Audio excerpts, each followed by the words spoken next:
Y a propósito de este asunto, déjeme agradecer al maestro Eduardo Reyes, director general de análisis y consultoría de la empresa Intélite, politólogo especializado en análisis político, prospectiva y construcción de escenarios, que nos tome la llamada esta tarde. Maestro Reyes, buenas tardes. ¿Qué tal, Enrique? Muy buenas tardes. Un gusto estar contigo y tu auditorio. Te agradezco mucho, Eduardo, que nos tome la llamada. ¿Cómo miras desde el análisis pues autodestape, ¿no?, de Omar García Harfuch? Pues mira, yo te diría que todos los que estamos metidos en este tema de la política tendríamos de inmediato tres preguntas esenciales. La primera es el porqué de la definición, la segunda es qué lo hizo posible y la tercera es qué resultados podemos esperar. Y si me permites, me voy muy rápido porque creo que son cuestiones muy interesantes. Mira, el porqué de la definición creo que obedece a una lógica muy pragmática. En este momento, si analizamos cómo se comportan las preferencias electorales en la Ciudad de México, vemos que en términos de lo que significa la polarización de intención del voto, Morena y el Frente Amplio tienen una correlación muy estrecha en términos de diferencias. Si hacemos un balance de 7-8 encuestas que hemos visto en los últimos 6 meses por partidos, Morena tiene más o menos el 46% de intención, mientras el Frente Amplio tiene entre el 39 y el 40%. Entonces estamos viendo una diferencia que es relativamente estrecha. No así cuando empezamos a jugar con la baraja de candidatos o de posibles precandidatos. Ahí sí cambia la cosa y esto explica mucho la nominación de Omar García. Si nosotros hacemos un balance de 9 encuestas ya medianamente sólidas, porque ya sabes que el tema de las encuestas se ha vuelto muy complejo, entonces cambia mucho la jugada. En ese escenario, Omar García logra más o menos entre 10 y 12 puntos arriba de su competidor cercano perteneciente al frente, digamos que sería en este caso Santiago Taboada. Entonces, la primera pregunta del por qué, pues tiene que ver con una lógica electoral muy pragmática, donde Omar García puede atrapar personalidades o personas, déjame decirlo más claramente, que no están identificadas con preferencias partidistas e incluso en muchos sentidos algunas que no son necesariamente muy adeptas a Morena. Dime algo, uno cuando mira el panorama político electoral de la Ciudad de México, pues parece realmente como en 50-50, si tantito me apuras, ¿no?, en términos prácticos, un poquito arriba de lo que hoy es oposición en la capital del país.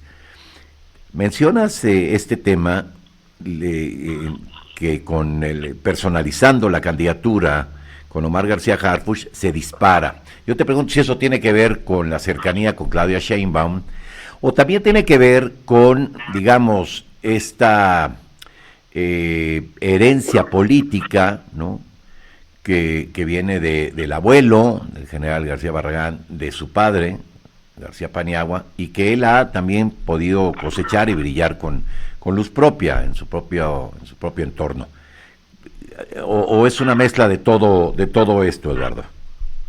La pregunta que haces me parece perfecta porque justamente va a la segunda, a la que yo te decía como segunda incógnita, y es por cómo es posible o qué hace posible esta nominación.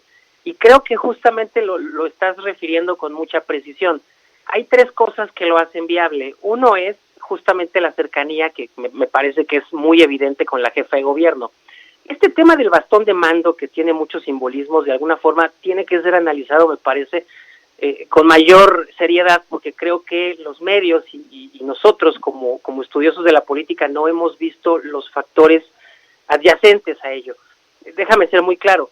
El presidente le da el bastón a Claudia, el bastón de mando, como un factor simbólico, y en términos reales lo que hace es una cesión de autoridad, no así de poder. Esto quiere decir que hoy la ex jefa de gobierno lleva la representación del jefe máximo del partido, perdón si lo que digo se escucha mal, pero el presidente de la República sigue teniendo un peso determinante en las decisiones que se están tomando en Morena, creo que hay mucha evidencia de ello. Y lo primero que tiene que hacer, porque de alguna forma esta transmisión de poder que no se puede dar de la noche a la mañana, pero que sí involucra darle la autoridad, pues se transmite en darle la cesión de la plaza. Esto es, habíamos visto anteriormente que existía cierta rispidez entre lo que era Omar García y el presidente de la República, y Claudia Sheinbaum lo están temperando de una manera correcta, no sé si buena, pero sí correcta, y esto permite que García Harfuch pueda competir por la plaza y además que tenga estos momios favorecedores. En segunda instancia, como bien dices, hay un pasado ahí turbio no personal, y vamos a ser un poco más explícitos. La relación que tiene Omar García, bueno, pues fue hijo de Javier Paniagua, quien fue titular desaparecido de la Dirección Federal de Seguridad en el sexenio de José López Portillo. No es algo de lo que uno puede estar muy orgulloso en términos de derechos humanos y otras agendas, y fue nieto de Marcelino García Barragán, que fue secretario de la Defensa a finales de la década de los 60, justo cuando se generó el tema del 68. A mí no me gustaría responsabilizar en ningún momento a Omar García por estas cuestiones, creo que no tiene nada que ver, pero sí sé que hay muchas personas en la izquierda pues que van a tener que tragar sapos. Perdón si lo que digo no es correcto, pero de alguna forma sí es la política hoy, es muy pragmática. Y en tercera instancia creo que también lo que mencionas es muy importante. Los resultados de García Harfuch lo respaldan en muchos sentidos. O sea, hay una reducción en la tasa de homicidios que hay que reconocerle importante. Sí hay claroscuros que me parece que habría que discutir con mayor precisión. Te lo digo muy rápido, al cierre de 2023 había habido una disminución en la tasa de homicidios del 30%, pero la tasa de desapariciones había crecido un 187%. Entonces hay que ser objetivos, creo que los datos están para ello, pero me parece que en términos generales ha sido una gestión positiva en términos de lo que ha sido el combate al crimen organizado.